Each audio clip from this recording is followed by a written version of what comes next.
You are now tuned into the truth frequency. We are TFR. TFR. Truth Frequency Radio.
Broadcasting straight to you from a large spaceship currently being chased by the United States Air Force. Will they catch us? Nah, but they keep trying.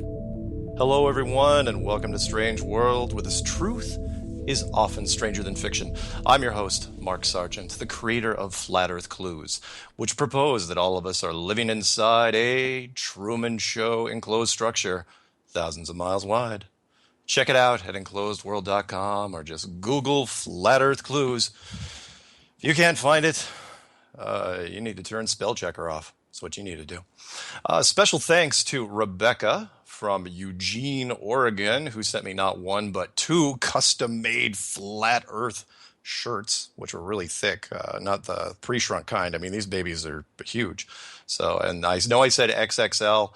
I am just hoping that after a couple washes they will shrink down. So thank you very, very much.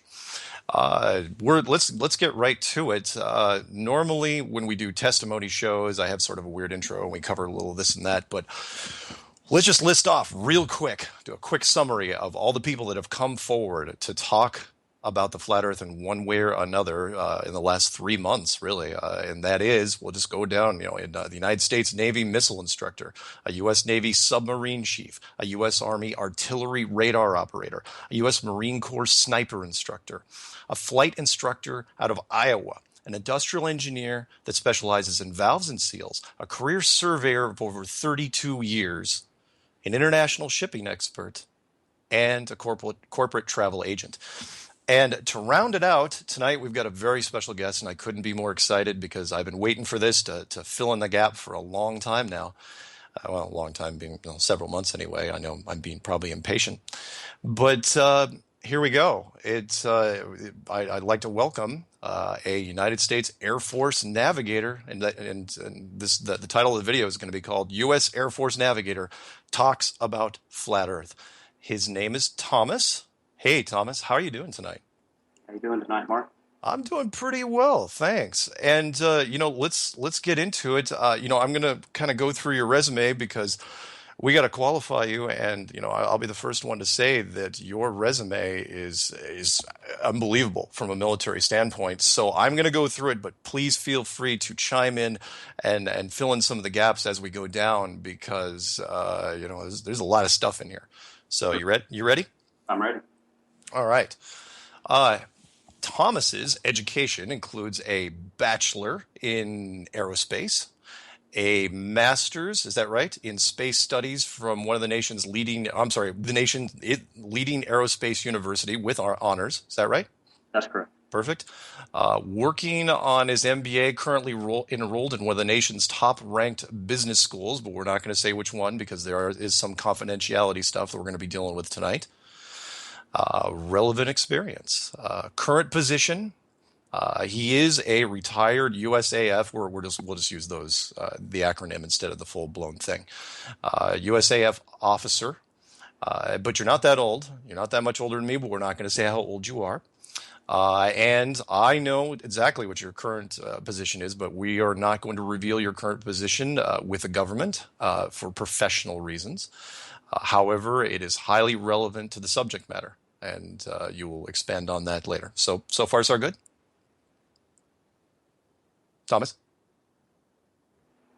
the mute hit Oh, there. oh, Yeah, that's okay. you're doing great. That's Perfect. spot. Okay, let's just keep going. He was a former USAF navigator, an instructor and evaluator, senior navigator with over 3,000 flying hours, flight scheduling chief for the largest tanker air wing in the world, special operations navigator, KC-135 air-to-air refueling subject matter expert. He is a USAF Master Air Attack Plans trainer, trained weapon system operators to build and conduct major theater air war in the Middle East, an air combat planner, Air Operations Center combat planner during major combat in 2001 and 2003, force manager for air combat assets for the Middle East, a Middle East Islamic subject matter expert, tying that in. And on a personal note, he's an Eagle Scout. Yeah, not that many of those. I only knew one in my entire life. A private pilot since 1978, which is amazing considering how old you are, which is not that much older than me. And a student of world religions, end times prophecy, and apologetics since 1984. Wow. That's a heck of a resume. Honestly, if there's a better Air Force resume out there, I would love to. I'd love to see someone come forward with it. So, if anyone can trump him, hey, call me. I have a funny feeling they're not going to. So, Thomas, how do we do there? Is everything there pretty accurate? Yeah, you did good. And as discussed, I wanted to chime in to say that a lot of us military folks, we have resumes that sound impressive, and our purpose here tonight, what I had requested was that we qualify myself, that at least I have some sense for the subject matter. And so that was the purpose for going through that. Got it. Excellent. All right. So let's just jump right into it. What would you like to talk about first? Well, I wrote up some talking points, and I'd like to kind of run through an outline, a framework, if you will. And I do have some. I tell you what I'll do. I'll do what we do in the Air Force, which is we talk about what we're going to talk about first, and then I talk about it. So give an overview to your audience. So real quick here, I wanted to talk about my background first and how I got to this stand. But we're really a foundational cornerstone to tonight is to point out that the reason I'm sitting here talking with your audience tonight is not really about the flat Earth as much as it is about the Lord, Jesus, Yeshua, Yahweh, our Creator. Mm-hmm. The audience will understand what I mean by that later. And I know that a lot of the audience already does. There's some biblical foundations to the things that you have that you've brought to light.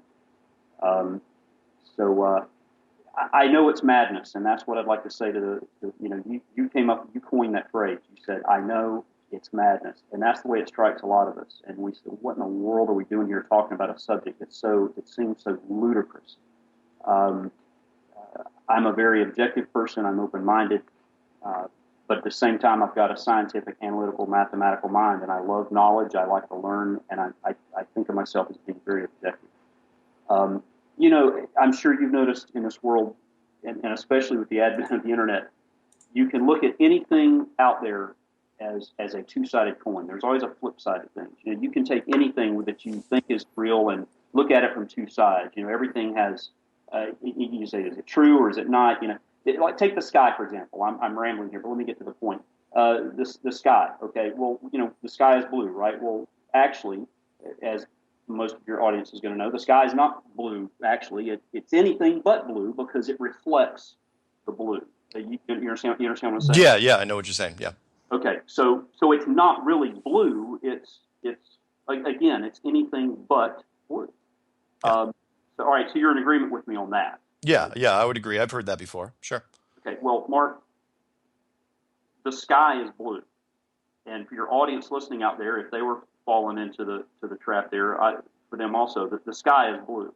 And so, what the point that I've tried to make here is that brainwashing is very easy, and I hope you forgive me for using that analogy on you. But, No, not at all. No. But it goes to show you how easily you can take a mind and take it down a path and deceive it. and make it think that it knows something when in reality it's completely off track. But for the audience and for you and for me, the sky is blue. And that being said, just a little about myself, to give the audience some background as to what led me to sitting here tonight and believing the things that I believe. I was saved in college, radically saved, I should add. What I mean by that is it was a pretty significant event. I questioned everything. I searched out all different religions before I got saved. I tore through my Bible. I read it cover to cover. I got very interested in end times prophecy. I wanted to learn everything I could. I knew early on, I'd heard the passage, his people perish for lack of knowledge. And I'm not that type of person. I wanted knowledge. Early on, after I got saved during the 80s and into the 90s, I studied creationism and evolutionism to a large degree. And I became very confident in the position of a young 6,000-year-old Earth as it matches the biblical record back to Adam. Mm-hmm. And I know that your show tonight has nothing to do with creationism, but just as one example here of one of the things that convinces me that we live on an Earth where I didn't evolve from a monkey is, and your audience can go Google up later, Richard Dawkins, where he gets embarrassed by a Christian creationist who says to him, Mr. Dawkins, can you give me an example of a genetic mutation or an evolutionary process which can be shown to increase the information in the genome? And Mr. Dawkins sits there dumbfounded, stumped, and he can't think of one. Now, for those out in the audience that aren't familiar with that terminology, basically what it means is you're saying evolution is real. Well, can you show me one piece of evidence ever in your studies of genetics that show that the up arrow happened instead of the down arrow? Now, the down arrow means things devolve, the laws of thermodynamics say that things decay over time. They don't increase. Evolution is a complete and utter hoax. It's been pumped into our heads by government schools, and it's absolutely incorrect. And I don't believe it for a minute. So anyway, moving right along, I got introduced to the Apollo hoax concept by a retired fellow combat planner some years back. I'd never heard of it, the hoax. And I thought, what? And I asked him where are you getting that from? And he came saying, I'm being the curious kind of person. I looked into it. And what I found out is the more I looked into it, the more I learned that this stuff is legit. And I became convinced for quite a few years that we never went to the moon. We absolutely couldn't do it. The things that did it for me was, the number one thing that did it for me was that you've got that eagle, and those high-definition, high-resolution pictures of that eagle lander. Yeah. That's a 10,000-pound rocket motor. Yep. With not one speck of dust, supposedly as fine as talcum powder. None of it is displaced. None of it. Yeah. Yet, right there is Buzz Aldrin's footprint. Yeah. And neat and clean, it makes no sense. Now, to the rational mind, that makes no sense. And that's just one of thousands. The rabbit holes go and go and go in this thing. Yeah. The lost blueprints, the lost blueprints, the battery-powered HVAC units in 1969 that power air conditioners that they got to no way. The backpack was too big to get out of the Eagle. The Stanley Kubrick stuff, the Nazi NASA stuff, Operation Paperclip, the photographic anomalies that go on and on. Another big one that got me was the no stars question. Yeah.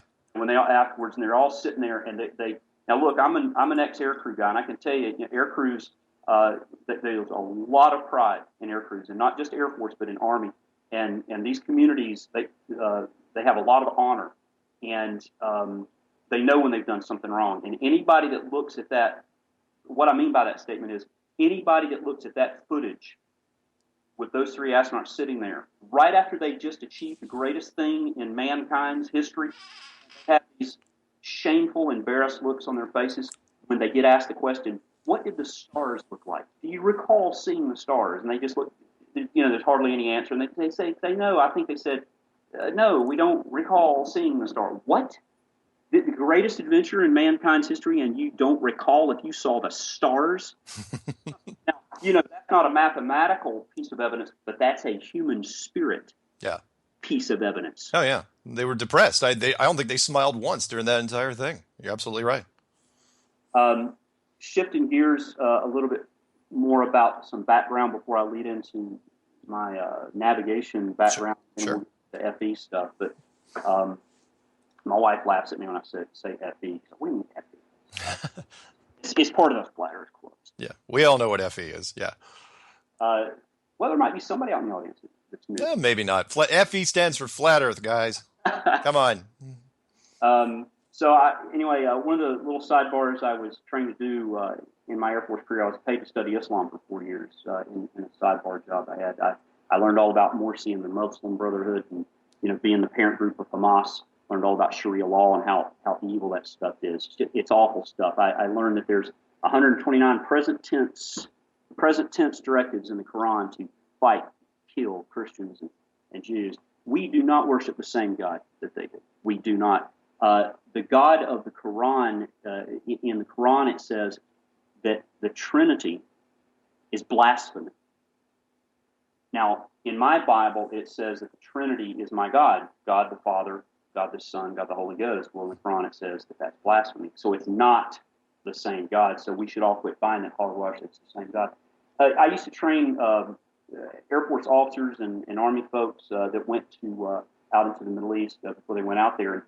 And what I found is almost all of them were ignorant of these religious things because in the Department of Defense, we aren't allowed to talk about religion. And so effectively, I was, sitting there teaching them about the Bible. And the way, now you think, well, gosh, how'd you get away with that? Because you're not supposed to teach those things. Well, they had to because throughout there, they had to understand how to be sensitive to the culture.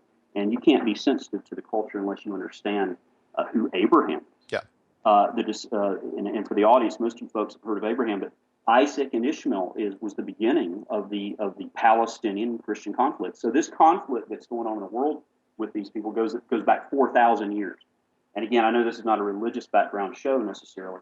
No, it's good info. I mean, 4,000 years is a bit older than the run of the mill blood feud.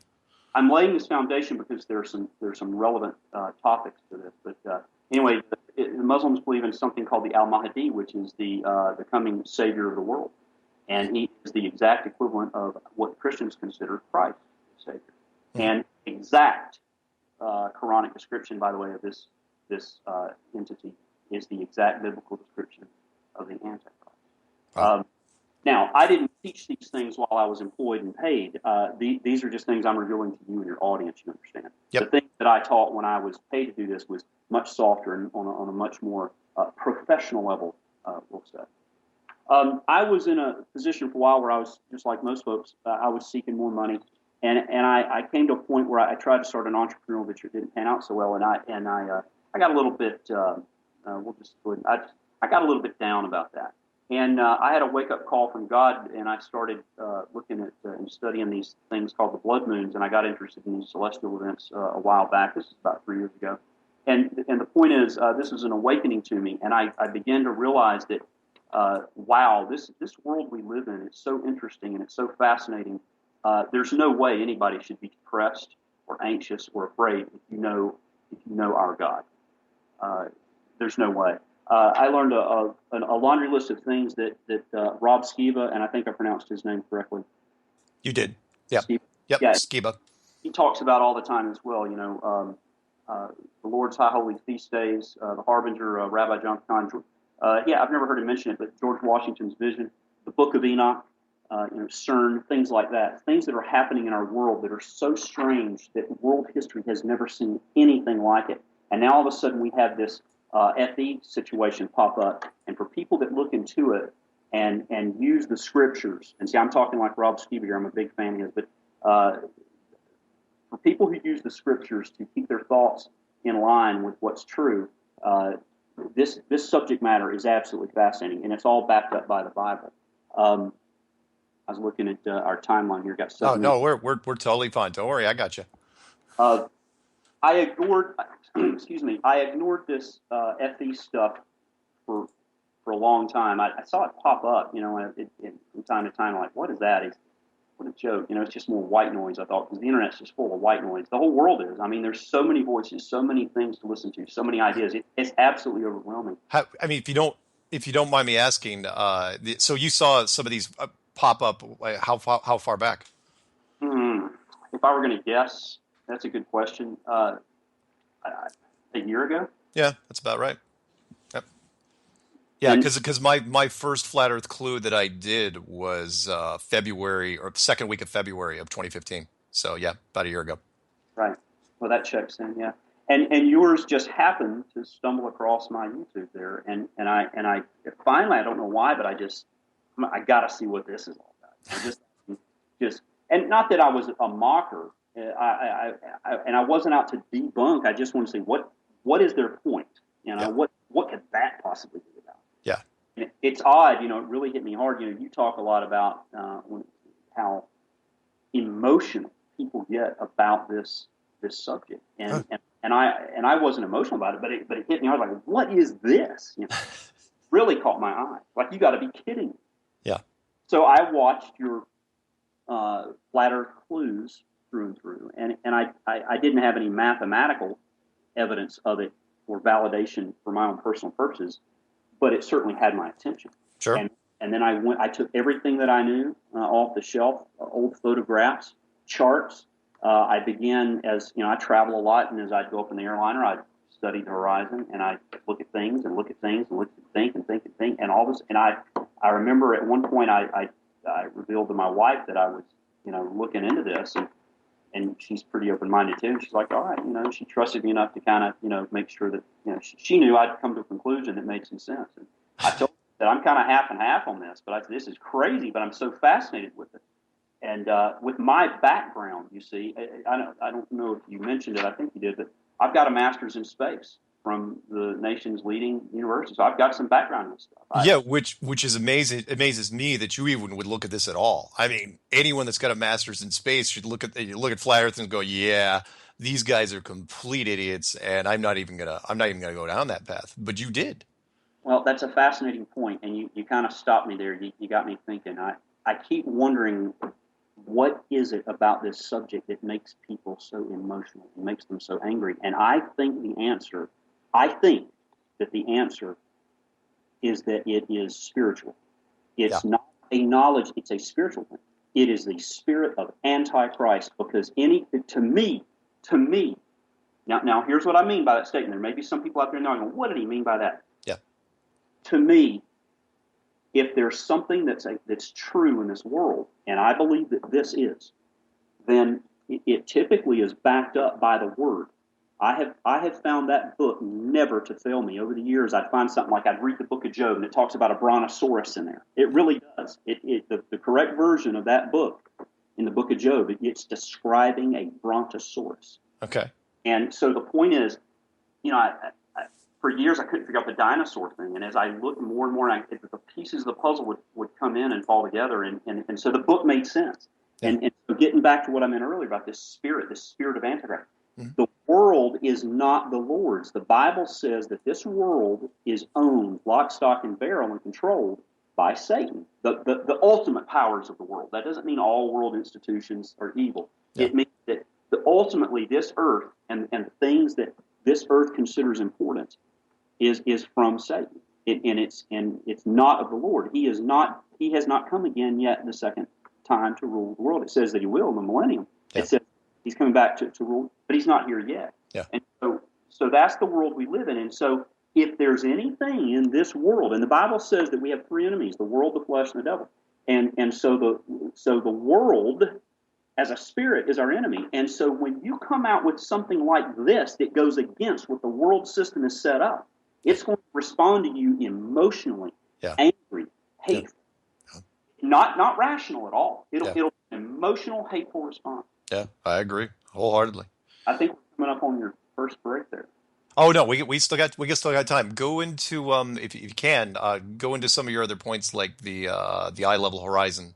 All right. So what did it for me? And again, I've got a background where I'm not just some guy that wouldn't know about such things like this, and so I've got some sense, some background sense to understand if some of this is legit or not. But the thing that has done it for me most is that on a spherical object, if you rise in altitude away from that sphere, whether it's a basketball, whether you're an ant on a basketball, or whether you're on a 25,000 mile globe, the horizon must recede by very definition. It has to. And what we observe is that it never recedes. Folks say all the time, I hear them, and the few folks I've revealed this to that are retired Air Force folks, and you say, well, you're just not high enough. It doesn't work that way. You know, when we fly at 30,000 feet, you're 6 miles in the sky. But it should recede some measurable degree, but it doesn't. It never does. Even when you get up to 30,000 feet, it's 6 miles high. Yeah. And that's the biggest thing for me was that it never recedes. There's no observable curve, ever. I have a Thunderbird friend that he's an ex-Thunderbird, and he sends me a photograph. Yeah, there's a curve. And I said, no, this cloud's there. And sure enough, there's a cloud layer, and it's curved because it's clouds, but it's not to throw a rock at him, but we do that. I remember I'd sit at the beach and imagine that I could see the curve, but it's not there. I put out old photographs. It's not there. You pull the straight line. There is no curve. There's no observable curve. Yeah. I've been waiting. So I put the challenge out there a year ago. I said, look, if you see the curve, take a picture of it, send it to me. Send it to anybody in the flat Earth movement. And to date, no one has done it. Unless it's a fisheye. Unless it's a fisheye. And people, if you don't know what a fisheye is, it's a peephole lens. If some people don't know what fisheye is, it's like, look, when you look at a peephole out your door, your hallway isn't curved. But the peephole lens makes it look curved. So we just got a few seconds to the break. So when we come back with Thomas, we're going to talk more about what the world really looks like. United States Air Force, Navigator. Stay tuned.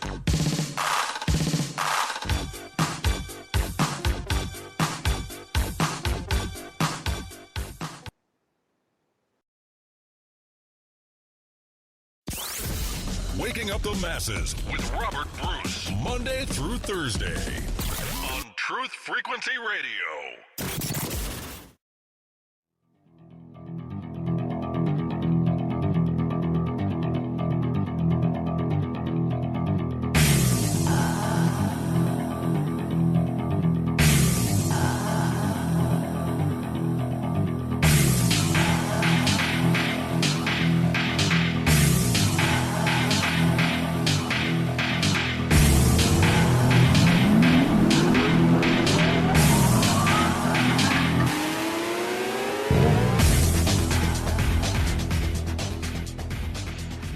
Welcome back to Strange World. I'm your host, Mark Sargent, and with me a very special guest, testimonial, and that is United States Air Force Navigator, Thomas. Thomas, are you still with us? Still with you, Mark. Fantastic. So where we left off, listeners, was that Thomas was saying that he doesn't see, he, like many flat earthers out there, doesn't see any observable curve. And you even had a friend who was a Thunderbird. And some people who don't know what Thunderbird is, that's the special acrobatic wing of the Air Force. Is that right? Yes. Yeah. And he was saying, no, there's a curve. And he was showing you photos and you weren't buying it. That's correct. He's a good friend and a very respectful, hardworking guy and very intelligent. But he's just not at the point where he's looked into it. And I've got several friends that are falling in that category. Your initial reactions, but then you got to look at stuff. You have to have, you got to dig into this, and then you become convinced. The way I'm wired is, if I hear something, I won't mock it. I'll just look into it, and I'll verify later on whether it's legit or not. Yeah. I mean, I can't say that I wasn't guilty of mocking this when I first saw it because, like a lot of people, I was like, no, not a chance, no way. And, then several months later, as I'm banging my head on my desk, I was found wrong. So you being a pilot actually dug into the some of the flight radars. Can you tell us a little bit about that? Yeah. Before we get to that point, I made a couple of notes in the break. We were talking about the Red Bull thing, and I guess I'll come back to that. Oh, no, you can talk about the Red Bull thing, sure. But I had three notes here. I was going to first of all, I want to point out that I'm a retired Air Force Navigator, so I just want to make that clear because I don't want anybody thinking I was currently employed with them. And then also I want to point out, we were talking about Islam a while back, and I mentioned the 129 jihad verses that are in the Quran that are present tense directives to kill Jews, Christians, and infidels, which means unbelievers. But I wanted to point out something very important, and that is, again, I know this isn't a religious-based show necessarily, but all this is foundational because of the things that are happening in the world that are so intense. But the Bible, people, pundits might fire back and say, well, the Bible has violence in it too. Yes, it does. But those are past tense directives to characters that are long since deceased. And nowhere in the New Testament do we find any present tense directives for Christians to go kill. Matter of fact, we see just the opposite. It says turn the other cheek. And I think a lot of times that's why folks, like us, say, and I'm sure Rob Skiba would give me a head nod on this, that, we quickly receive condemnation and anger and emotional responses because they know that we are trained and told by our Lord not to respond in a violent manner or an aggressive manner. And okay, so flightradar24.com, that's one of those sites. There's a whole bunch of them. That's the one that I tend to look at a lot. This thing is so cool. It's fascinating. I really didn't know it existed until I started looking into the FE subjects. Mm-hmm. But to me, this is another thing. And the subject we were talking on here, we were starting to get into an area of when I first started waking up to this stuff. And the thing that did it for me mostly was the eye level horizon that does not receive horizon altitude, no observable curve. And then I saw these sites with all the radar traffic on it. And for the folks listening, if they don't know, you go on these things, flightradar24.com, and boom, instantaneous, real time. You see a jet flying over your house, you zoom in, and right there it is every time. So it's tracking every aircraft on I was going to say planet, but every in the world is on this thing, and it's so cool.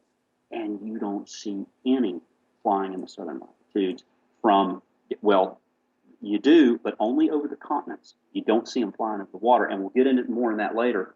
We can't drill down into that right now because I got a lot of good stuff for that on you, or for you rather. The fake flights, you go and you see, and some people that haven't dug into this yet, what do you mean fake? How do you know they're fake? Well, they're obviously fake because you never see them driving across the ocean from, say, an example is, say, going from Johannesburg, Africa, which is at the southern tip of Africa, and then going over to, say, Australia. Yeah. You will not see that occur because the distances, if you've seen the model of the flat Earth, the distances are far too vast. And vast, I meant to say, not fast, but that's vast. Okay. And I drew up some, and I don't want to get out ahead of myself, but I drew up some little ad hoc flight plans. And we'll run through. And don't forget, that's why we talk about my resume, scheduler. Yeah.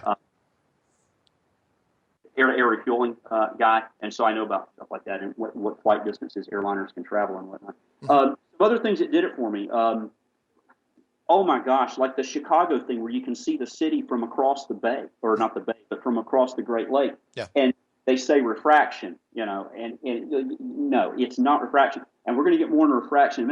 This is something that bothered me because I thought, could it be?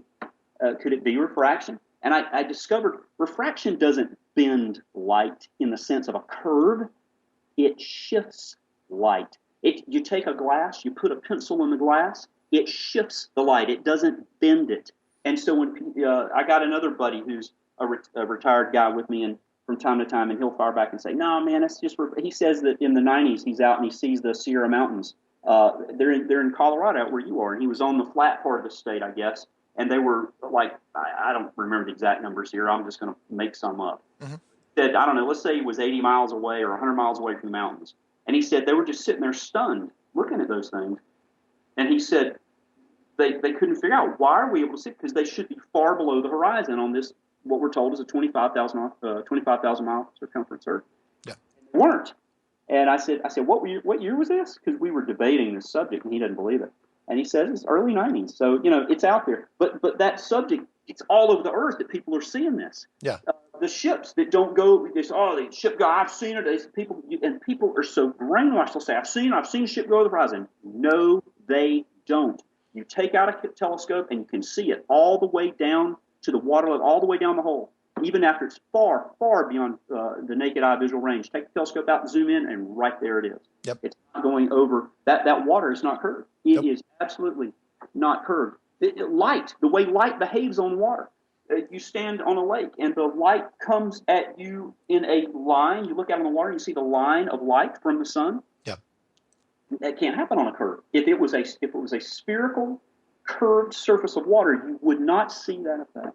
Yep. These are things that did to me. Lighthouses that you can see out there at 100 miles away. The Statue of Liberty. By the way, Wikipedia says 8 inches per mile. BS. It's not 8 inches per mile. It's 8 inches per mile squared, I believe. So it's 8, and then it's 32, and then it goes exponential, I think, because it's a curve. You're going all the way around. And so the 8 inches per, it totally screws up the formula. And Yeah, and you're absolutely right. And they still haven't changed it. It still says 8 inches per mile. I was like, what are you talking about? Yeah, absolutely. Yeah, Wiki has it screwed up. Yeah. Anyway, sorry, keep going. Sorry to interrupt you. You're Mark Sargent. How dare me? Oh, no. You're my guest. You've got the floor, man. You keep going. Get over that. I'm sitting here talking, and the famous Mark Sargent. Oh, dude, don't start. So anyway, the biggest one for me lately, this week, is gyro. I'd never thought of it, and I see some guy bring up the concept that, all right, because I know what a gyro is. I'm, air crew, so I know exactly what. And for the audience to understand what a gyro is, take a basketball or take a bicycle wheel, spin it, and then hold it in each hand, left and right hand, and it's rigid in space. Well, that's what a gyro is. Now, if you take two of them and turn one on its side, now you've got rigid in all dimensions, and that's what aircraft use.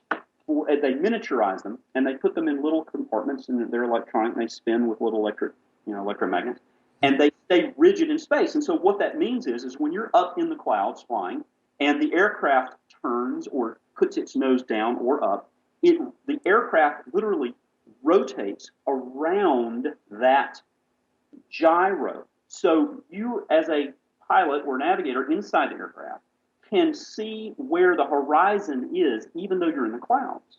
And so the point is this.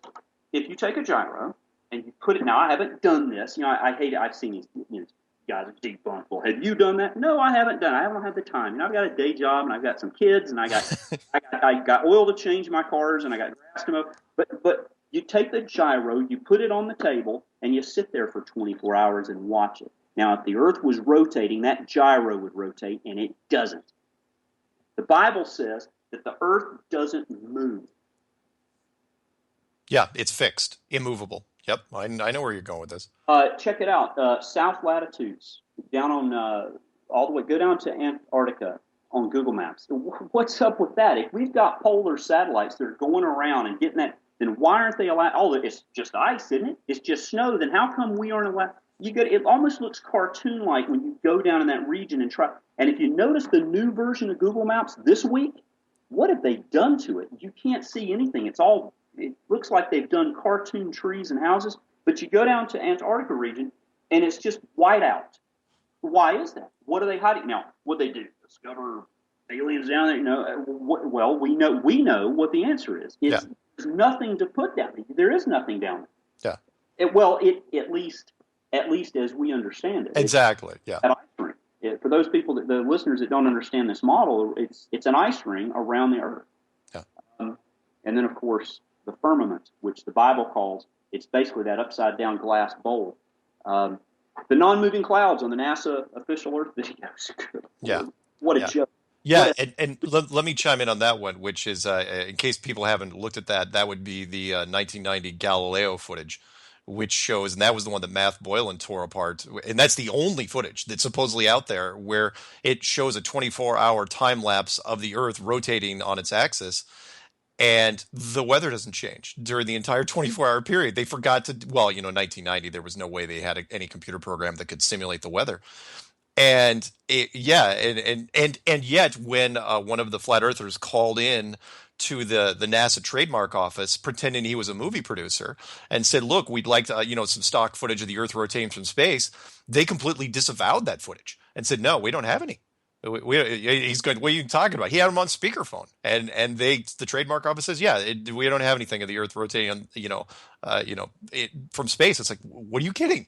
It's 2015. How is this even possible? Anyway, sorry. Do go.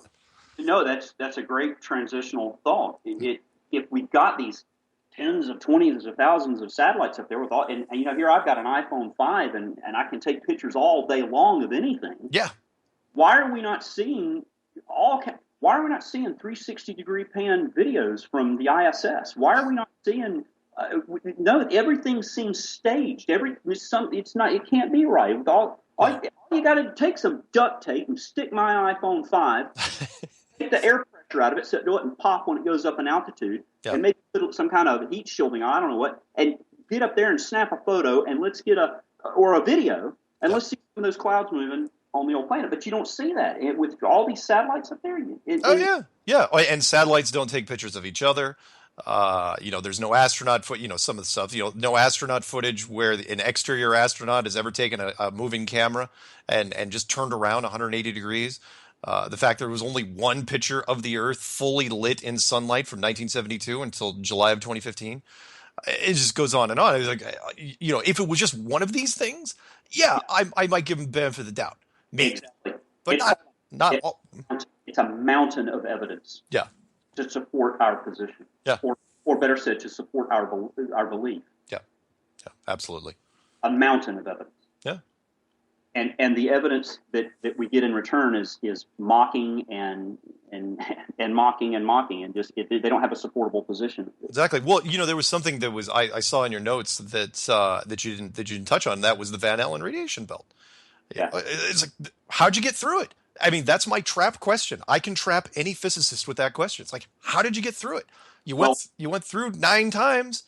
As we understand it now, if we believe what we understand is the FE model, then there is no Van Allen radiation belt. Exactly. And so, but NASA recently had that guy that says, we're going to go to Mars, and he goes, but we don't know how to solve the problem of getting through the radiation belts. And it's like, what? How'd you do it in '69? Yeah. And it's still up on their website. That's what kills me. Yeah, Orion. Yeah, anyone wants to look it up. It's called Orion Trial by Fire. It's still on the NASA site. They put that on television. To understand human nature, not that you don't understand human nature, and not that others don't understand. I mean, everybody understands human nature. But my grandfather used to tell me, if you tell one lie, you got to tell 100 more. Exactly. It just keeps branching out, and they've been branching this thing out since 1958. So it's gotten sloppy and careless, and almost. The internet would hit, and everybody, what did you learn that on the internet? Well, you know what the internet is? It's an ability for minds to share information, and so we're learning at light speed, and that's why knowledge is increasing. And so people that mock the internet won't say, "Oh, did you learn that on the internet?" Yeah, I did learn that. Matter of fact, I got my master's in space on the internet. Thank you very much. From the nation's leading aerospace university. Yep. And currently, I'm working on an MBA over the internet. So. Yeah. I'm sorry, I didn't mean to cut you off. When we were talking about stuff from the Bible that Rob Skiba goes on, like the circle of the earth, the earth has moved, the earth is fixed, and you picked up, even though I never mentioned it directly in the clues, you picked up on the Tower of Babel. Yes. Yeah. I can't take credit for it. As a matter of fact, I think maybe you were the one that talked about it first. Not that. Well, like we're all pioneers, but we're just going along every day and talking about things that fascinate us and trying to make the best out of the mess that we see the world in. But yeah, the good transition there. The Tower of Babel, the Bible says, and we've all read it in Sunday school, as when we were kids and stuff, and you think, what in the world, these bunch of people, what were they building a tower? How ridiculous. Well, they should know they can't get to heaven because heaven is so far up there.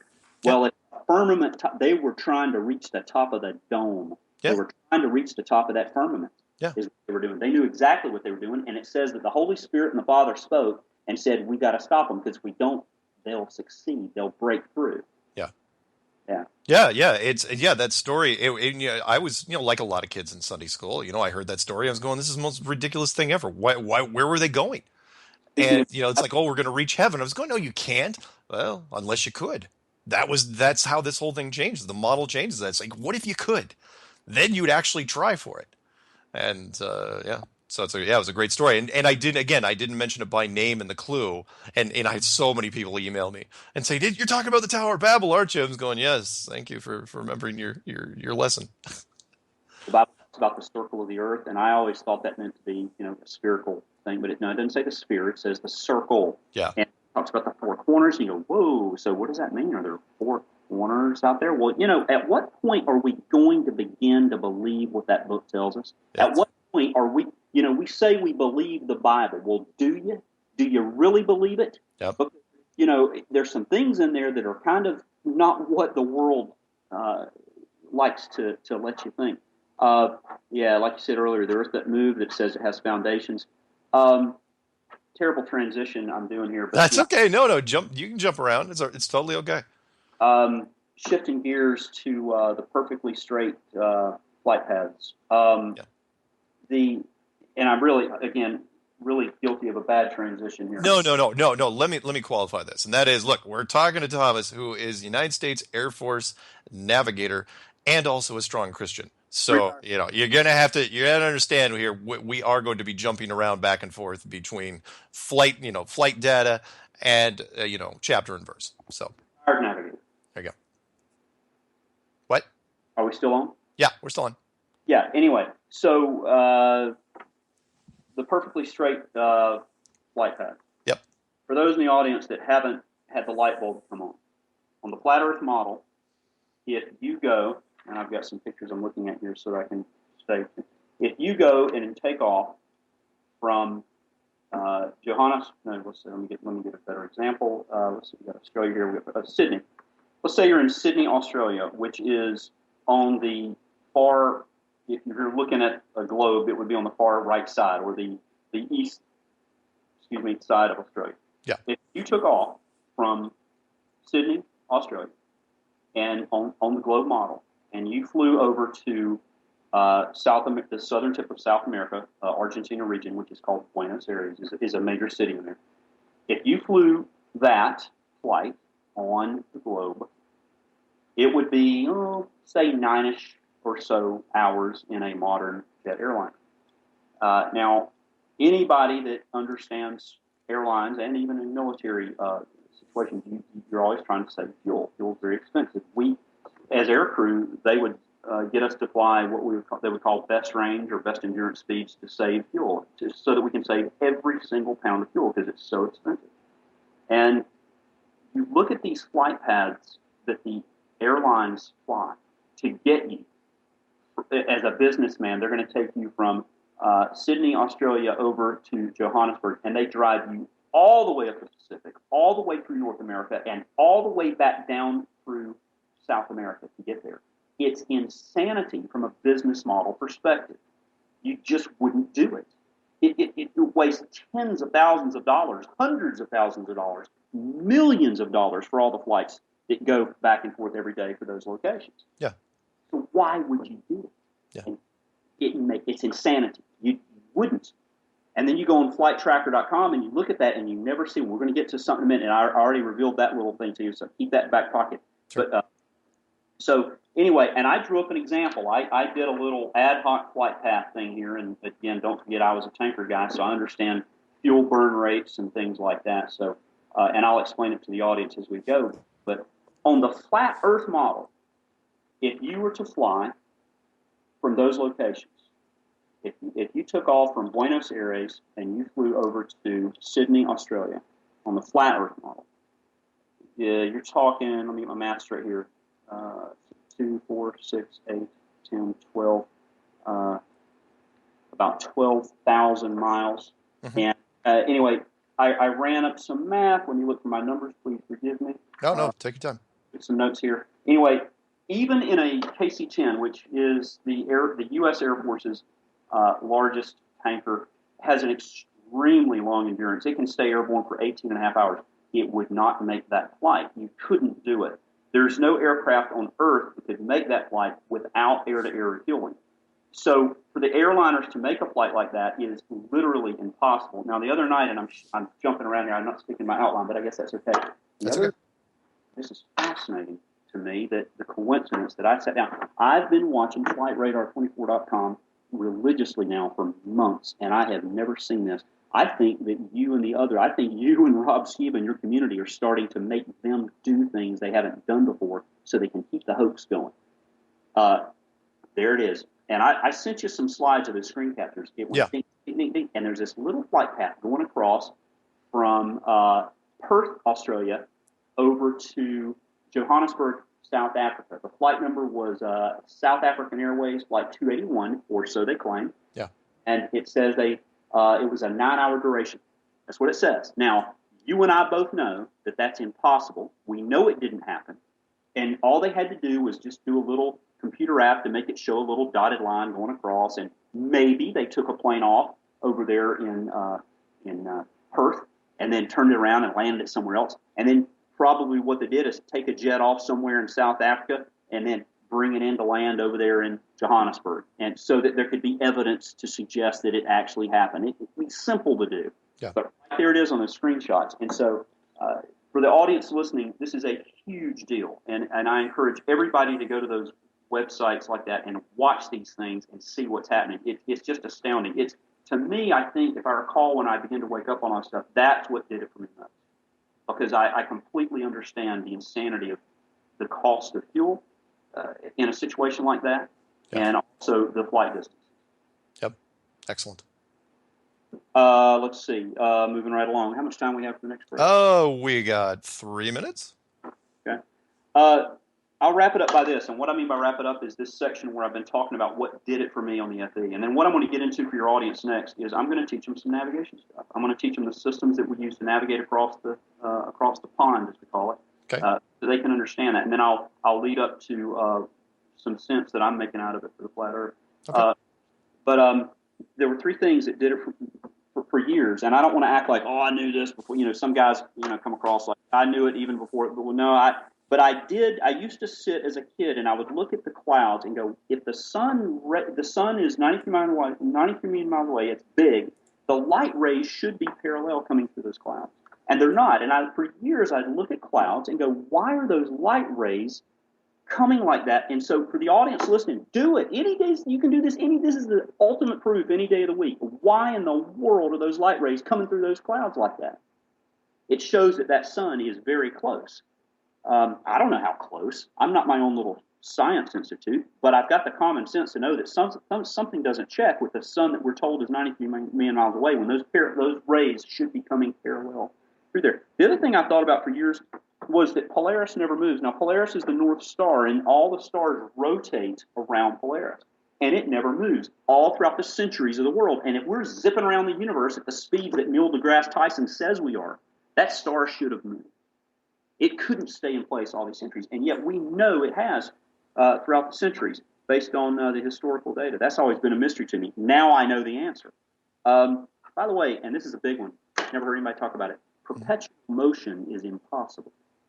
Perpetual motion is inconceivable. It does not happen in the universe as we understand it, and yet the Earth rotates all these, how many million years are we supposed to have been around? And it's still rotating? Well, they've come out now and they say, well, it actually is decreasing, a few seconds every 100,000 years, just so they sound like they're on top of it.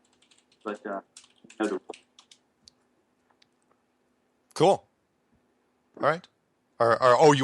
You're pausing so I go to break? Well, you're in control. No, it's okay. No, it's perfectly fine. No, I'm glad I didn't have to cut you off. We're going to go break here in just a little bit. We are speaking with Thomas, a United States Air Force navigator. I'm sorry, what? Retired. Oh, I'm sorry, retired navigator. You're absolutely right. He still does work for the government. We can't tell you which group he works for. But when we come back, Thomas is going to talk to us a little bit about navigation. So stay tuned.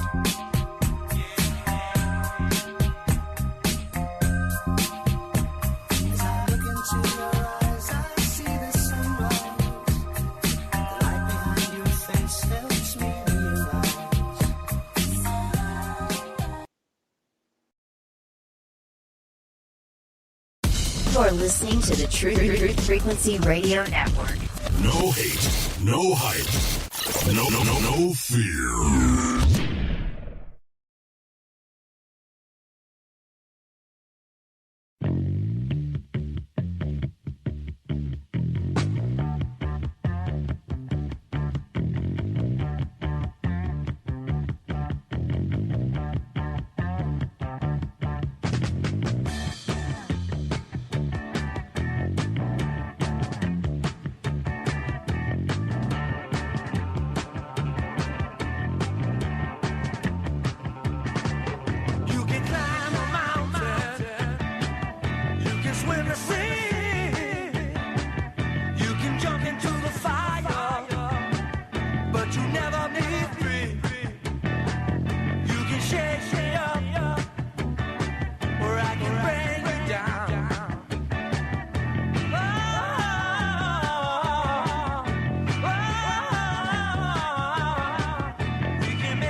welcome back to Strange World. I'm your host, Mark Sargent. With me is retired United States Air Force Navigator, Thomas. And Thomas is going to tell us a little bit, well, actually, he's going to tell us a lot about how to navigate in the skies. Is that right? Yeah, that's what I'd like to do next. I think your audience would appreciate most. Fantastic. Go for it.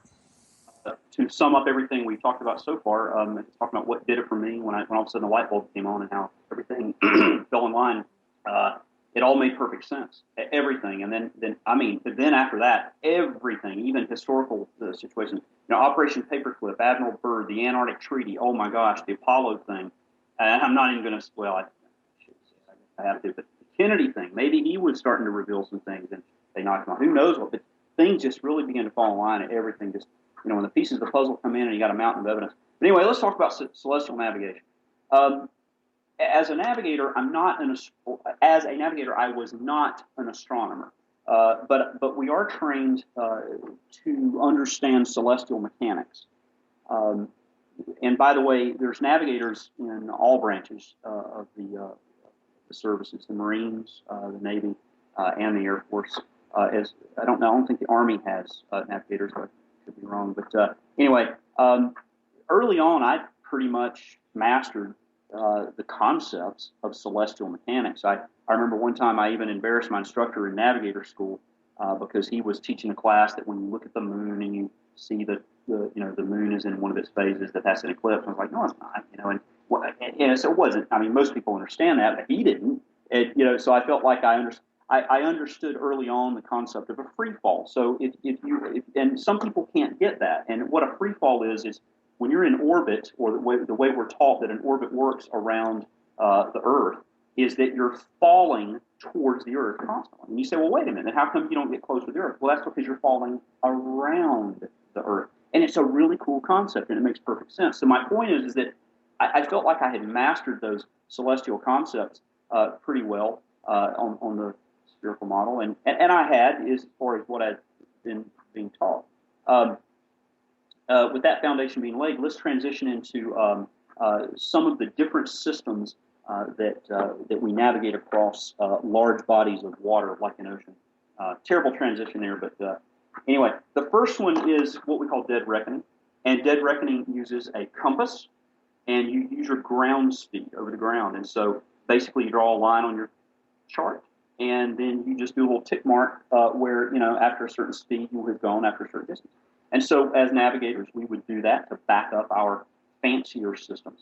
We had an electronic system called Doppler navigation system, which it used radar to detect the speed and the angle that you were moving over the ground. And so it was a rough, crude system that wasn't real accurate. And by the time, let's say we took off, say in the North Carolina region, and we landed in England, now that system would probably be off by 20 miles or so it wasn't real accurate. We have nav-aids when we go across the ocean, like radio signals, like TACANs and things is one of the terms we use for these systems. But their range won't go all the way across the ocean. You only 100 or so miles out, you lose them. And so you have to have a system that can get you across an ocean or a body of water where there's no ground-based radio nav-aids.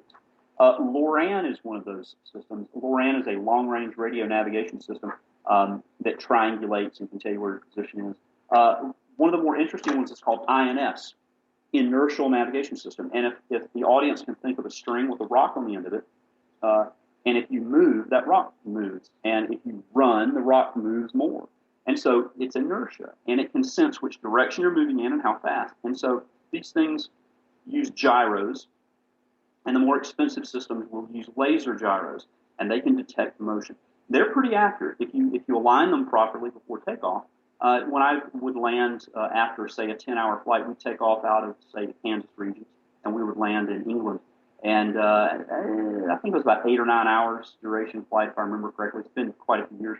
But you'd be 1.5 miles accuracy, which sounds like a lot that it would be off, but that's actually pretty accurate after flying 10 hours all the way across an ocean. And so the other system that they use now is called GPS, and everybody's heard of that. And that system is supposedly satellites orbiting the Earth that triangulate on your position and tell you exactly where you are. supposedly INSs have gone away to some degree, and the airliners, I believe, use GPSs a lot. Now, the audience is, and are you still there, Mark? I hadn't heard you in a while. I just want to make sure you're still there. Oh, I'm absolutely still here. I'm just listening. You're okay. Now, thanks for letting me ramble on this. We had agreed earlier that when we got into this phase, that you'd let me just, Oh, yeah, no. I want you to ramble on this. I want you to keep going. Yeah, so we're just tutoring a class here on navigation. Yep. So GPS, look, I don't know the answer. I don't know. How in the world is GPS working out there when they get in the ocean? I don't know. Is it LORAN? From what we know about the FE model, if there are no satellites, then it must be something else. Is it LORAN that they're just? I don't know. I don't know all the answers. I do know that horizon doesn't recede when I go up in altitude, and I do know that the rays of that sun come through that cloud funny. And so by these cornerstone pieces of things, I know that there is something hokey going on with GPS. I don't know what it. I know it doesn't make any sense in the world to put multi-billions of dollars up in satellites to have GPS on your iPhone, when all it would take would be ground-based antennas. Okay, and I know that when I go look at my neighbor's satellite dish, it's always pointing to the horizon, and it's never pointing straight up. And so there's a lot of things that don't make sense. Anyway, moving right along into navigation training here, we did a thing called Shooting the Stars when I was Navigator. Now, I was old school. I was in Strategic Air Command. That was the air command that was stood up by Curtis LeMay, where we were if we go to war with Russia, we would fly over the North Pole. So I was trained to fly over the North Pole. And so what you do is you take out what's called a sextant, and it's a device that you look at the stars with. And you would have these things called air almanacs. And these almanacs were created by the U.S. Naval Observatory, and it would tell you exactly where that star is at a given point in time and on a given geographic location on the Earth. And you would find that star or that planet, and you would get what's called a line of position off this. So now you've got a line. You know you're somewhere on that line. Well, now you take you take a line of position on another celestial body. And if you do 3 of these bodies, you get a triangulation. So if the audience can understand, you got one line. Now you've got 2 lines that make an X. Now you do a 3rd line, and you've got a very accurate position of where you are. And these lines will intersect each other. And so that's what we're doing as navigators all the way across. We actually stayed pretty busy going across the ocean. I remember one time, it was the very first time I went across the Atlantic. We were halfway across. We had taken off in the region of Kansas. We were going to England. And little war story here. We were down around, I'd say, the old Greenland area, halfway across.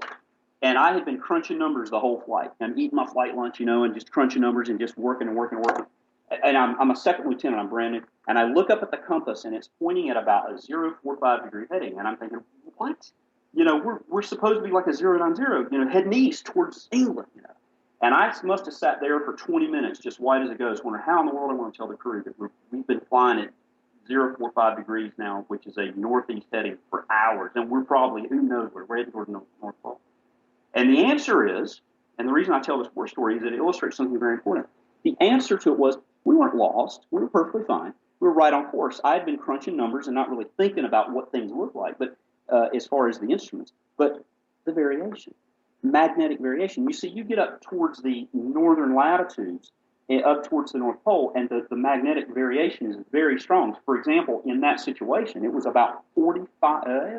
It was probably 40 degrees variation. So we actually were heading on a true heading of, say, about 0.85 degrees, if that makes sense. In other words, the compass is not always accurate. It requires an adjustment. So, Got it. The most important thing that we did as navigators was take heading shots. So we would make sure that our compass was perfectly accurate. And I should point out, and we talked about this earlier, Coriolis comes up a lot. And I will testify that the corrections that I made for Coriolis to my lines of position were insignificant. In other words, the textbook that would have us adjust those lines of position, and we did correct for Coriolis. We were told and taught correct for Coriolis. But it was so insignificant to me personally. Now, another navigator could come out and say, that's not my technique. Well, I used it, and it was made a big difference. But me personally, and I was an evaluator navigator, an instructor navigator, and all that. It never affected my line's position too much, and I never put a lot of emphasis on them. A couple more points here on navigation. when we flew across the pole, the North Pole, and I never flew across the North Pole. We were trained to do it, but I never did it. We were taught to switch to grid navigation because the meridian lines would get so close together and the compass would spin so wildly. You would have to switch to a special form of navigation called grid navigation. We use charts called GNC charts, global navigation charts. They are two-dimensional charts that lay on the table. And I can confess, or I can testify rather, never in any of my travels, and I mean I went everywhere, man, everywhere. I've been all over the globe, and I never, I brag like that to my kids. One of my boys says, "Dad, you been to Madagascar?" And I'm like, "No, I hadn't been to Madagascar." He said, "Well, then you hadn't been everywhere, Dad, so don't say." But I've been to a lot of places, and I never in any of my travels on any of my charts noticed any, how should I say it? If you make a chart from a spherical object, you're basically taking an orange and peeling the orange, and then you lay it flat. And so you're going to have distortion, you see, from it. But never was that a factor on any chart that I ever flew on. It says everywhere on that chart, it's as if it was a flat plane. Now, the name of these charts we used were called Lambert conformal conic projections, which means they took the orange, peeled it, and then pushed it flat to make the chart. But again, I never noticed personally any distortion effect that was an issue. And I hope I made that clear. There's one last form of navigation. It's called an astro tracker that we used to use, and it tracks the stars automatically instead of having a navigator do it. Oh, one more form called pressure navigation, where they actually use the currents of the air and the high and the low pressure cells to actually know where they are. I never did that. I don't know how it works. The slower planes did that. C-130 used pressure navigation. Huh. I never, and I'll sum up this portion of our discussion by this, saying that I never knew anybody who flew in the Southern Hemisphere, airline pilot, cargo pilot, or military. I never knew anybody. I still don't know the answers, and I am perturbed by the Southern Cross. That's the opposite of the North Pole. And any south latitude stars, I haven't figured that out yet. I haven't heard anybody come up with a concept that satisfies me. Now, Mark, maybe you have, but I haven't. No, not yet. I'm still working on it. I mean, again, for me, the sky is one giant projection, and we're in, a giant planetarium. That's about as good as I can do right now. But no. I mean, people are really debating that hotly. Everything that's going on in the sky right now, including the sun and the southern constellations. Well, for those out there that aren't believers in what we believe, or I should say, what we know to be true, I think that's becoming more and more a correct way to state it. There you go. There is an answer. It's just, in all our spare time, we're going to figure out everything that we should have been taught correctly from birth.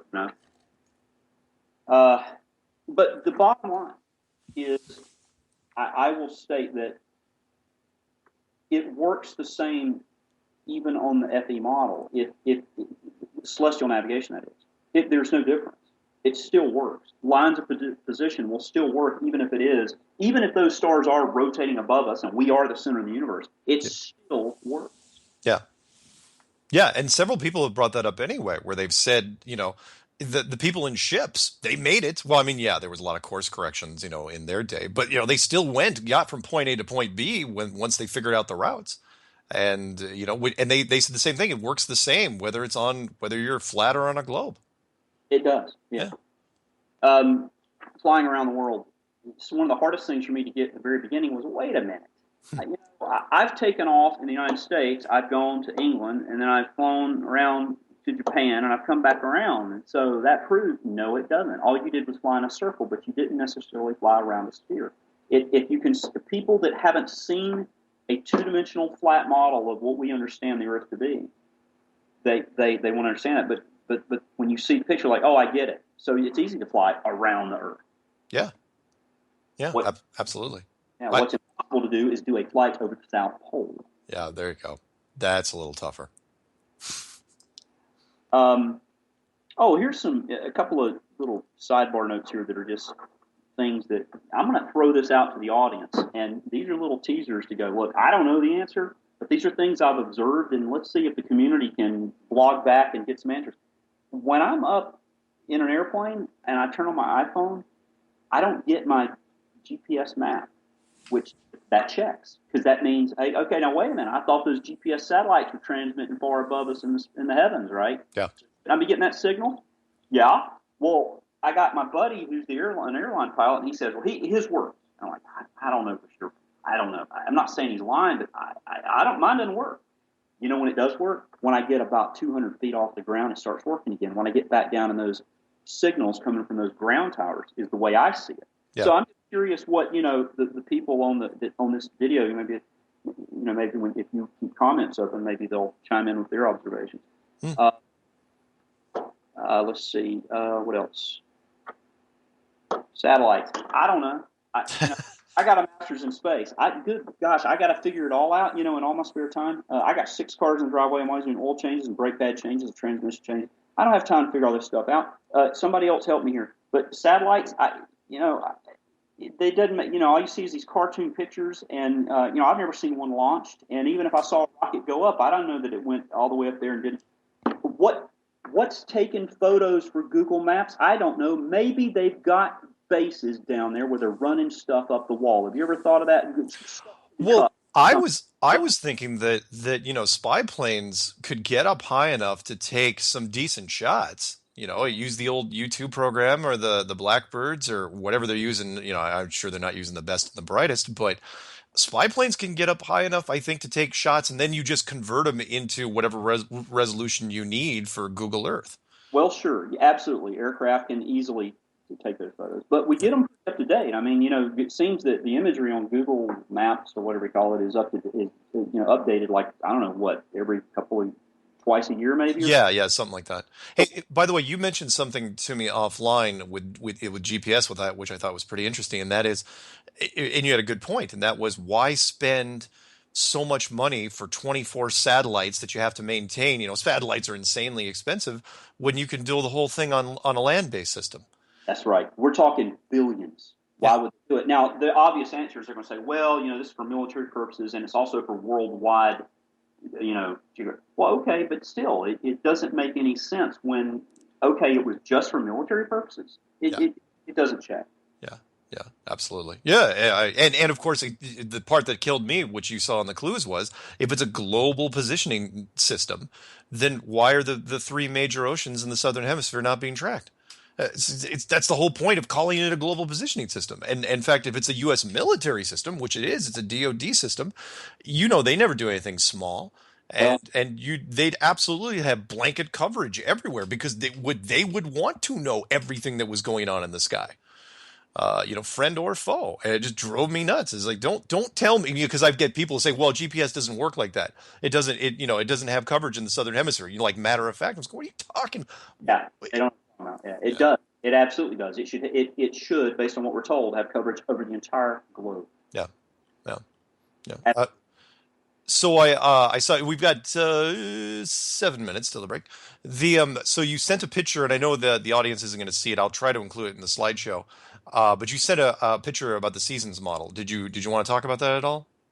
I did. I was talking with a buddy a couple of days ago, and we were debating. He's the guy that is not a believer in this, and he asked the question. I don't think he's seen the model, and the model of how the sun and the moon behave on this FE thing. And he asked, what about the seasons? And that's why I put the reminder in there to talk about it. Is I think maybe that hangs some people up. Well, it's obvious. Once you've seen the model, it makes all sense in the world. Like right now, it's winter. It's cold outside. I walk out there. Well, that's because the sun right now is rotating around this Earth, this flat Earth, in a larger circle that's further away from us.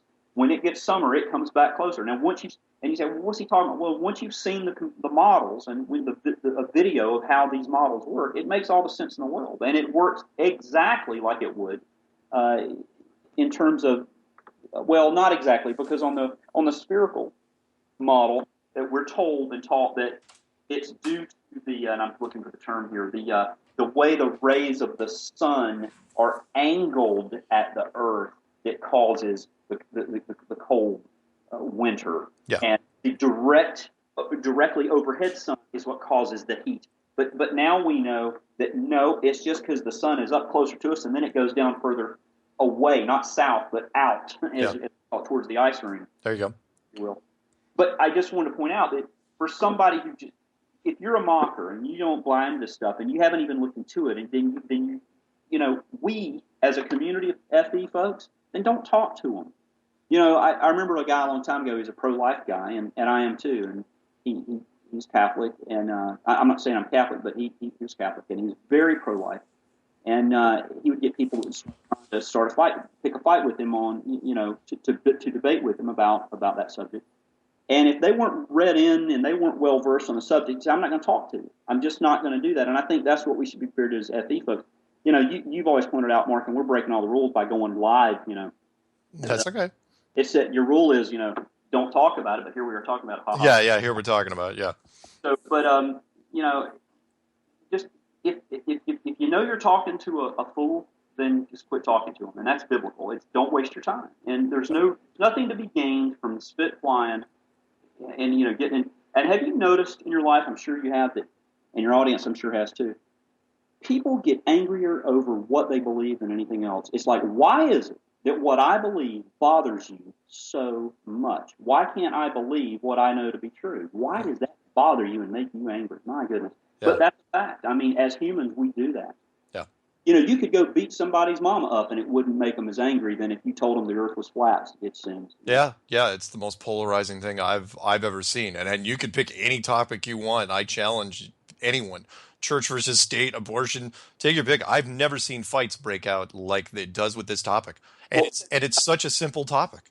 How about Islam? How about a religion that we see evidence all over this earth chopping the heads off of little girls and little boys? Look what ISIS is doing, and the president saying that's not Islam. Well, that is Islam. They're the sixth caliphate, and that's Islam, and they're chopping the heads off little girls and boys systematically. And so the point is, where are all these passionate men who debate us like they're big tough guys? Why aren't they talking to that?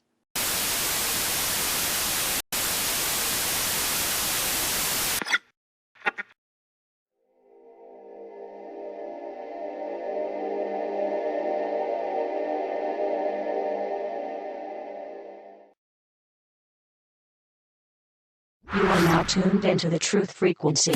We are TFR. Truth Frequency Radio.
Broadcasting straight to you from a large spaceship currently being chased by the United States Air Force. Will they catch us? Nah, but they keep trying. Hello everyone, and welcome to Strange World, where this truth is often stranger than fiction. I'm your host, Mark Sargent, the creator of Flat Earth Clues, which propose that all of us are living inside a Truman Show enclosed structure, thousands of miles wide. Check it out at enclosedworld.com or just Google Flat Earth Clues. If you can't find it, you need to turn spell checker off. That's what you need to do.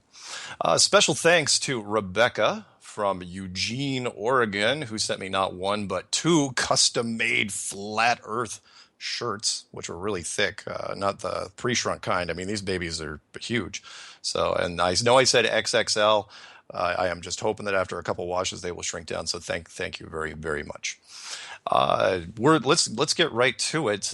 Normally when we do testimony shows, I have sort of a weird intro and we cover a little this and that, but Let's just list off real quick, do a quick summary of all the people that have come forward to talk about the flat earth in one way or another in the last 3 months, really. And that is, we'll just go down, in the United States Navy missile instructor, a U.S. Navy submarine chief, a U.S. Army artillery radar operator, a U.S. Marine Corps sniper instructor, a flight instructor out of Iowa, an industrial engineer that specializes in valves and seals, a career surveyor of over 32 years, an international shipping expert, and a corporate travel agent.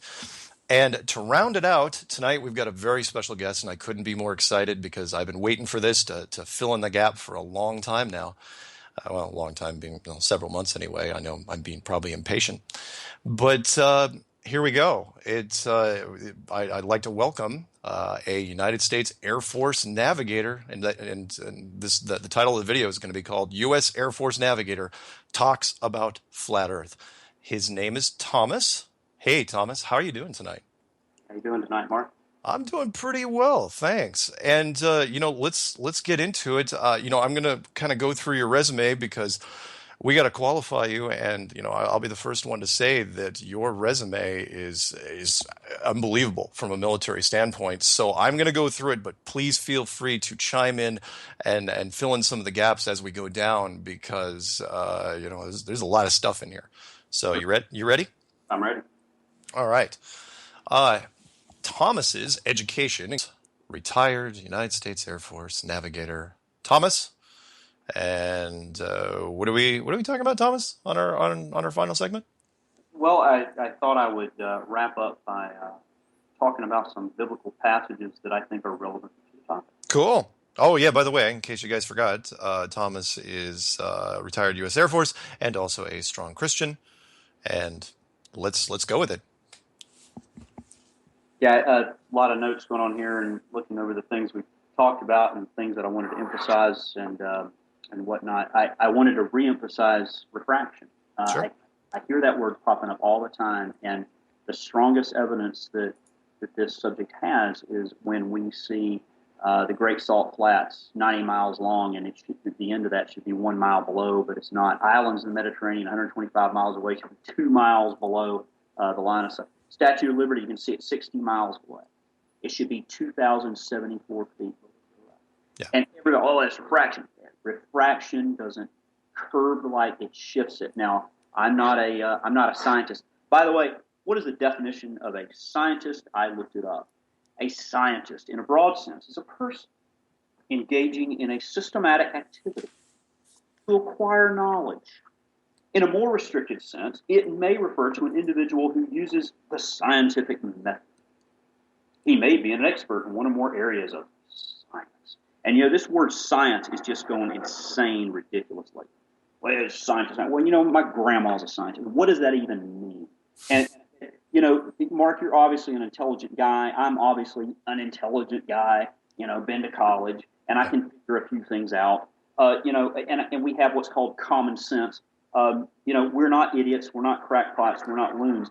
But I'm just so tired of a world where if you're not qualified and a graduate of some liberal freak university that badmouths their country all day and starts fights with people that just dare speak their mind, then I'm missing something. But science is a systematic enterprise that organizes knowledge in the form of testable explanations and predictions about the universe. That's exactly what we're doing here. And we make a lot of sense. And so if people are going to debate with us, I encourage the listeners that if they are going to debate with someone, then debate with someone who, like my friends are, the guy, the airline pilot I've been telling you, he'll talk with me intelligent. He doesn't get emotional. I don't either. And we discuss this stuff and we try to figure it out together. We're interested in the truth. And that should always be the goal. And I'd like to shift into a few biblical passages. I'm going to wax off like Rob Skiba here. But okay. Yeah. Do a Rob Skiba. God hath chosen the foolish things of the world to confound the wise, and he's chosen the weak things of the world to confound the things that are mighty. The things of God are foolishness to those who do not believe, and the things of those who do not believe are foolishness to those who know God. So, for us, for people that see this thing through the lens of the Word, it's foolishness to the people who don't know God, and there's a lot of people out there that don't know Him. By the way, and I haven't stated this yet, but I believe that this subject matter is an end-time revelation. I believe. Did you know? Or probably don't. because you're kind of busy with this subject here, but What? if you go to Iran, in Iran, the government there has been teaching for almost a decade that the Al-Mahdi, their coming savior, is soon to appear on the world stage. And that when he does, the world will be in total chaos. And so what ISIS's motivation is, they have clearly stated, we're doing what we're doing, causing all of this violence to bring about the Al-Mahdi. Now, did you hear that? I did, yeah. That's They're amazing. trying to facilitate his return. Well, here's what I propose to the listeners. You know, as Winston Churchill said, where's my Winston Churchill quote? I have it. Oh, Winston Churchill was rambling on about the Nazis back in World War II, and he was basically calling them out. And he said, "You have committed every crime under the sun. Where you have been the least resisted, there you have been the most brutal. It was you who began the indiscriminate bombing. We will have no truce or parley with you, or the grisly gang who work your wicked will. You do your worst, and we will do our best." Now, to me, that resonates in my soul. When I see what ISIS is doing, and I don't know if you heard, but they are systematically destroying Christianity all over northern Africa and up into Iraq and Syria. Well, you know what, Satan? You go do your worst, and God's people will do their best. And here's the revelation that has come to me. This knowledge increase, and the book of Daniel says that in the end times, knowledge will increase. This knowledge increase, this revelation that people of God are waking up to these things. Like, you know, in Rob Skiba, again, he sees these things through the lens of, you know, that this is God's stuff. This is the Word. These revelations. This is not just Thomas and Mark discovering truths. This is stuff being revealed by God. And so, as the sun rises on this information, this knowledge, it is inspiring us to pray more, to be more aware, to communicate. It will wake up. It will get people saved. There are people out there that are unsaved, and when they hear these truths, it will begin to help them realize, you know what? Maybe this isn't some little Sunday school foolishness that we've heard. Maybe that God guy we heard about is real. Maybe that Bible is real. Maybe it is true. Maybe it is. Maybe that is the Creator. Yeah. And maybe what the world's been telling me is totally wrong. Here's some more passages. Go ahead. But the natural man receives not the things of the Spirit of God, for they are foolishness unto him. So a lot of times, you know, if you talk about something that's up. Now, a lot of Christians could argue, you know what, this isn't God's stuff. This is just some wacko stuff. Well, okay, I got you. But I'm not seeing it that way at all. I see it as we're learning about the creation. It's going to be tough to be an atheist when this thing goes down. You changed the truth of God into, yes, just like in your, and I'm going to put a plug in for your videos. They're fantastic. The first, how many were there? 12 now. All right, 12 videos. And so for the listeners, if you haven't seen them, you've got to go, but you got to see the original 12. You call it Flat Earth Clues 1 through 12. Yep. And you, I believe you climb at the pinnacle of your talking is when you get up to that point where you talk about, you know, they're hiding God. Yeah, hiding God. Yeah. That is the motive. The Bible says that this world is ruled in high places by the principalities of darkness. God is not, he's in control of the world, yes, but this world system is being ruled by principalities of darkness. And so the point is that, train of thought here, the point is that this lie, this hoax, this has been created and masterminded by those powers. And for us to be able to unravel it and reveal it, that's a good thing. It's a good thing. Yeah. Book of Daniel says, knowledge shall increase in the end times. Oh, here's my favorite one. The Bible says that in the end times, there will be strong delusion. Yeah. Strong delusion. Now, if this isn't strong delusion, I don't know what is. Yeah. For the invisible things of him from the creation of the world are clearly seen, being understood by the things that are made, even his eternal power and Godhead, so that they are without excuse. Because that when they knew God, they glorified him not, neither were thankful, but became vain in their imaginations, and their foolish heart was darkened. Professing themselves to be wise, they became fools, and changed the glory of the uncorruptible God into an image that made like to corruptible man, into birds and and four-footed beasts, and creeping things. Wherefore God also gave them up to uncleanness through the lust of their own hearts, to dishonor their own bodies between themselves, who changed the truth of God into a lie, and worship and serve the creature more than the Creator. We serve the Creator. Rob, Steve, and I, we serve the Creator. Mark, you've told me you're a Christian fellow, and you serve the Creator. Yep. They're hiding God. That's what they're doing, and that's the motive. We're dealing with great wickedness in high places. There's an awakening that's happening in the church. The church means God's people. There's an awakening. So, look, maybe my tone sounded a little angry here at times. I'm not angry, and I'm not even upset. Jesus said it would be this way. He said the world would be this way, and I am passionate, and I don't enjoy, like no one else does, getting into being mocked or anything. But I'm passionate about the souls that are out there that are unsaved. I want them to be saved. I want them to learn and know the glory of the Creator. I want my Creator to be lifted up. I really don't care about myself, and I don't think guys like us do. We're in it for the truth. Yeah. Conviction's a good thing. I'm never going to criticize people for that. I'll prove that I don't want to be too heavy on your show here. I'd love if would you let me shift gears. Are you I don't know anything about you other than, are you a car guy or a sports guy? Or I'm both. I follow a lot of sports, and I've got a Chrysler 300C, which is no slouch in some ways, but it's not a Porsche. I like straight and fast rather than doing slalom courses and stuff like that. Why? What's your big thing? Well, guys they're either fall in like three categories.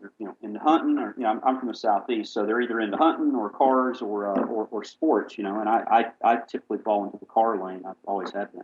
Oh, cool. What are you part of a club?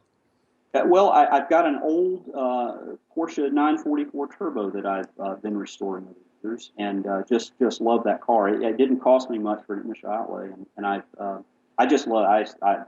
It's just a blast. Just love it. Nice. So are you? Is there a local track where there's guys out there that? I don't or anything. I just drive to work. Oh, that's cool.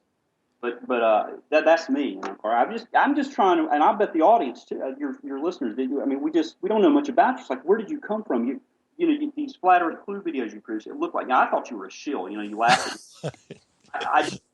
Yeah, I caught that label right away, and what I try to tell people was, I'll give you, the brief. A lot of people know the brief story, but I'll give it to you real quick.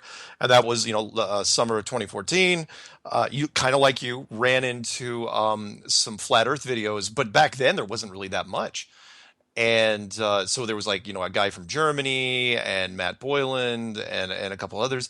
And I really didn't even know, where to find out. So I joined one of the only flat Earth societies that was going on at the time, that was run by a guy in England called Daniel Shenton, and I joined that in August. And just looking to see if I could find anything as far as what was going on with the flat Earth. Did anybody know anything? I was just trying to look for information because even Eric Dubé's videos didn't come out until December of 2014. And then I figured out the society knew much, and then again, I just kept looking anywhere I could. I was trying to, absorb it as much as I could, but there wasn't that much. And then in February, I think I told you in February, I had it. I was trying to disprove it, trying to debunk it, and then February, I just woke up literally in the middle of the night, and I had it. I had the whole thing. I had the clues in my head. I don't know where they came from. If you want to claim it to be divine, hey, great. But whatever it was amazing, because I sat down at my computer and cranked out the intro and the first 7 clues in 8 days. From script to finished video. And yeah, when I put them up, not to interrupt what you're talking about, when I put them up, oh my God, I was labeled a shill almost immediately.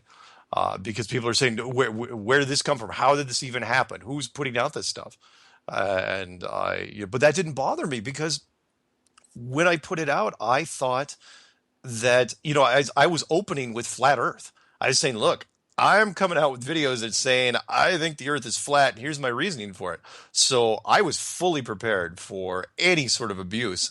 where people are saying you're an idiot, and all this stuff. But yet 99% of the stuff I get, in emails and phone calls and physical mail packages, it's all great. It's all wonderful. People send me some really great stuff, from cookies to t-shirts to cologne to books, DVDs, you name it. I've got it all. And, yeah, I mean, I have to fight off the shill label, but at the same time, that's why I try to be as transparent as I can. It's like, here's my name, here's where I live, here's my phone number, and people still say, I.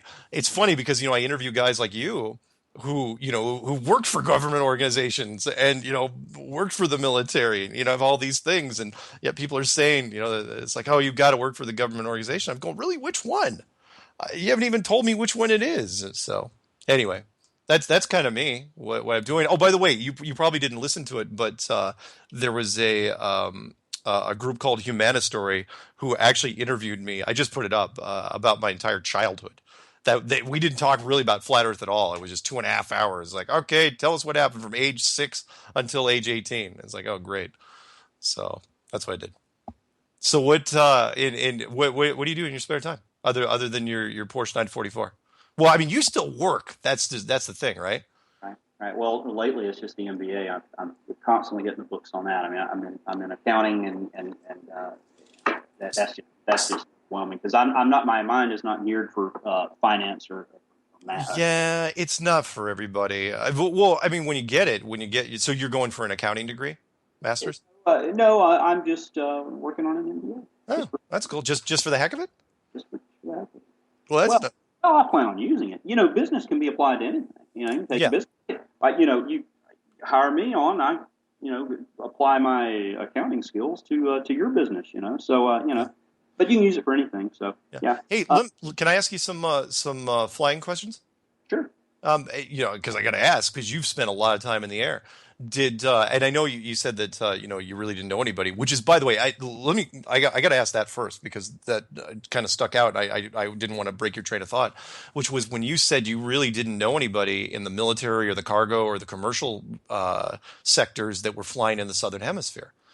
Is that's true? I mean, you never ran into anybody that was actually flying down there? No, and I'm glad you brought that up. That's a great transition to get back to one of the more important highlights that was discussed. Yeah. And that, no, I never did. And I don't know that that's anything, necessarily insidious. It's just that I never did. We the United States, we have bases, quote, around the world. Very few of them, and I'm trying to think before I speak here, very few of them in the southern latitudes. It's most of our operations, most world activity is in the northern hemisphere. Yeah. I've been to Africa, but never in the southern latitudes, of course. I'm trying to think if I ever knew anybody. I knew some guys that flew down to Australia. I do, and I don't recall which air cruise it was, but I would love to look them up and talk with them now, and get some information from them and try to put some pieces of the puzzle together. Yeah, it was just interesting because your story kind of matched up with the Navy guys, because with like the sub guy, he said that not only did he never do sub work, and he was retired, he did career sub work. He not only did he not go really do anything in the Southern Hemisphere, he didn't know anybody that did anything in the Southern Hemisphere as far as submarines go. And the missile instructor guy, he said they really stayed away from it to the point where he had that weird story where he said that even though like when they were going, like when they were in off the coast of South America, even if they were really south on the southern part of South America, if they were going to go to the other ocean, they changed directions and went all the way back up through the Panama Canal. And he goes, it didn't make any sense. He said that they should have gone around the Horn. They were right there. It was like an arm's throw away. And it was like, nope, we're going back up through the canal. It's like, why? What? This is a great subject, and I admitted, a couple of times throughout this, there are certain areas, like for example, I don't know the answers, and I want to know. They're gaping holes in my understanding, and one of those is oceanic travel, and it's like you would think, wouldn't you, that throughout the centuries, the people that are driving the ships around would have there'd be somebody talking about this. Well, that's just it. I heard the same thing where there were people that were saying that in the old days they had to make they still do. They have to make course corrections all the frickin' time. But since they always get from point A to point B, who cares, right? Even the Navy guy was saying that like when they would travel even across the southern part of the Atlantic, that they would show up like 2 days early, and he was like 48 hours early. And he's like, why? How in the world did we get here 48 hours early? There's no way. But since everyone was like anxious to get off the boat, it's like, yay, surely 48 hours early. Nobody cared. It's like, all right, well, we got here. Let's just throw away that chart and start again. And the flight instructor that I talked to out of Iowa, and when I asked him, I was going, why is it so many pilots have missed this over the years? Because everyone says, well, the pilots are in on it. He goes, no, the pilots aren't in on it because they're just too busy doing all their checking. They're constantly doing stuff. It's busy, busy, busy, busy, and they don't notice it, and they land like they get to the destination. Is that something you kind of relate to? Absolutely, that's a great point. It was some guy did a video and he's talking about how these pilots, they all got to be on it because they know they're. No, You still there, Thomas? Thomas? Thomas broke up. I may have lost Thomas. Can you hear me? Hang on one second. I'm going to text him. I got to grab him again. 1 second. We just lost the internet connection. And I don't know if I'm even on the air. 1 second. Shoot.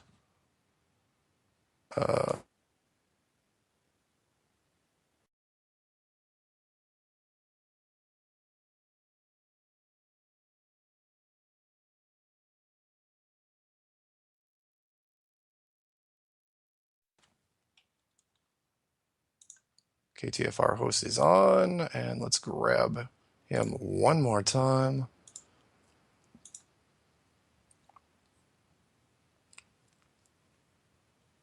Thomas, are you there? Hopefully everybody is listening. I'm sorry for the technical difficulties, but we just got bumped off, and so I don't know if Thomas is still there. If he doesn't show up in the next few minutes, we'll just do announcements for the next couple days, and then call it a night. But his connection just dropped entirely, and I blame the DoD for this, because Thomas actually works for a government group which I am not supposed to name. So maybe, like for those people that have been listening in the past, Sean from the United States Navy, every time that Jonathan and I were talking to him, we were actually getting pinged by the DoD, and maybe they weren't too fond about the Air Force getting involved this time. But we have to try. So the question is, am I still on the air, and where's Thomas? Well, while we wait for Thomas to come back, let's make a quick announcement. Hopefully everybody can hear me. If anyone can't hear me, please send me a text, because I think we're still in the air. And that is, real quick here, we have a message service announcement, and that is... join me on YouTube tomorrow, the 20th, for a special edition of Flat Earth and Other Hot Potatoes, Patricia's channel, called Flat Earth The Future. A panel discussion. Panelists include Rob Skiba, David Weiss, Matrix Decode, Jesse Spots, Ashley Webster, myself, maybe, and Patricia Steer. It's at 9 p.m. Eastern, and that's 8 p.m. Central, 7 p.m. Mountain, and 6 p.m. Pacific time. We will take questions from chat. And hey, loud and clear. Oh, good, you're back. Whew. I was worried about you for a second there. What happened? We got dropped for a second. Was there anything weird happening on your side? You were talking and then you were gone. Communists. I gotta mention, just because, just for sake of transparency, I think I've told you before, when we were working with the Sean, both the Navy guys, because Jonathan was a real good tech guy, he was noticing pings from the DoD when it was happening, and so any weirdness, we're going to blame it. Well, we could blame it on the communists, I suppose. I have no doubt at all that you're being tracked. Yeah. But at the same time, I've never had suits and sunglasses show up at the door in either a pro or a con manner. Nothing real weird. And, to date, Nobody in the flat Earth movement has disappeared. There's some that have been acting very, very weird lately, but nobody's just dropped off the map entirely. So we got a couple minutes till the end. Um, Before we go, I wanted was there anything else you wanted to if you got like 60 seconds, anything else you wanted to throw out there? Well, let's do this quick summary. You're a believer, flat Earth, the biblical reference, the firmament, the whole nine yards. Yes, I do want to put a plug in for like, can I get like a T-shirt autographed by Rob Skiba and you or something, or yeah, it's my last chance. I'll be cut off. No, it's not your last chance. In fact, I think Rob would love to have you on his show. I will definitely recommend you for that show. I would love to have you back on this show when we get you back for a show, because I know you have a professional microphone and you're going to need an adapter for it.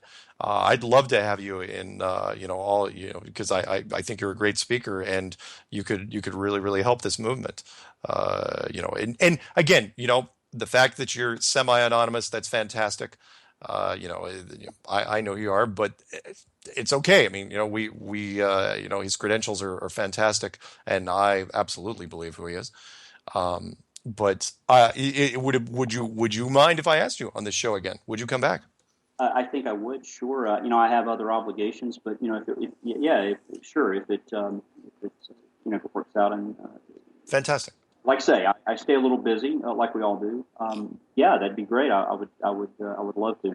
Great. That's fantastic. Yeah. I had a fun time. Just to summarize who we've been talking to, if anyone's trying to skip through to the end, this is retired United States Air Force Navigator Thomas, who is currently working for a government organization, which we cannot speak of because it'd be unprofessional. And he's been talking about flat Earth, and it's gone really, really well. And he's confirming basically, again, another guy.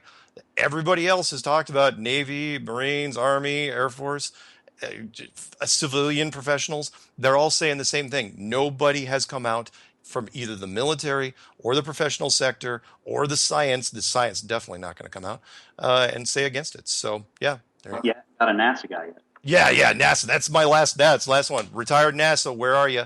I'm asking for you. Somebody knows something. Come out and talk about this. You can be anonymous if you want, and let's get you on the books. Anyway, music's coming. I'm sorry, man. Hey, thank you. We will see you next time, all right? All right. It was a lot of fun. All right, stay with me. Stay on the line while the music fades out.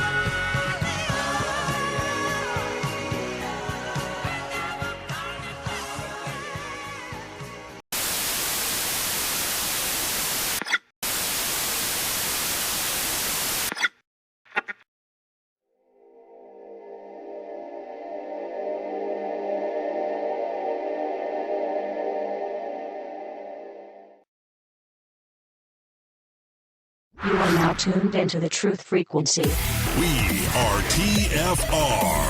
TFR. Truth Frequency Radio.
Broadcasting straight to you from a large spaceship currently being chased by the United States Air Force. Will they catch us? Nah, but they keep trying. Hello, everyone, and welcome to Strange World, where this truth is often stranger than fiction. I'm your host, Mark Sargent, the creator of Flat Earth Clues, which propose that all of us are living inside a Truman Show enclosed structure thousands of miles wide. Check it out at enclosedworld.com or just Google Flat Earth Clues. If you can't find it, you need to turn spell checker off. That's what you need to do.